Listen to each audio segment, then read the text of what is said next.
Madam கல்யாணம் ஆகி 3 வருஷம் ஆகுது மேடம். 3 வருஷமா கல்யாணம் ஆகி கல்யாணம் பிரச்சனை மேடம். என்ன சண்டை பிரச்சனை. எதுக்கு? அவங்க அந்த பொண்ணு எங்கள் வீட்டில் வாழ விட மாட்டேன்றாங்க. ஏன் தெரியல மேடம். அது கடைசி ஃபைனலாக ஜனவரி மாதம் வந்துச்சு மேடம்.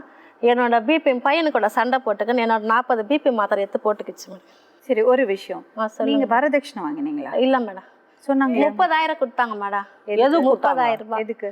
நான் அந்த சீர்வரிசெல்லாம் எனக்கு வாங்கி தரேன்னாங்க. எனக்கு வாங்க எல்லாமே இருக்கு, எங்களுக்கு எல்லாமே இருக்கு, வானா அது சரி 30,000 தரேன்ட்டு அவங்களும் விருப்பப்பட்டதா கொடுத்தாங்க மேடம். நீங்க எதுக்கு? ஒரு சவரம் போட்டாங்க மேடம். வரதட்சணை வாங்குறது குற்றம் தெரியாதா உங்களுக்கு? தெரியும் மேடம். அப்புறம் தப்பா நான் ஏத்துக்கிறேன் மேடம். ஆனா அப்போ அவங்களை நான் கம்பல் பண்ணல மேடம். நீங்க பணம் குத்துதாரம் நான் கேட்கல, நீங்க இதை செய்யுங்க நான் அவங்கள கேட்கல, ஒண்ணுமே நான் கேட்கல மேடம். 3 வருஷமா கல்யாணம் பிரச்சனை, போராட்டம், சண்டை, போலீஸ் என்ன 3 வாட்டி வரதட்சணை கொடுக்கலாம் மகளிர்ல புடிச்சு கொடுத்தாங்க மேடம்.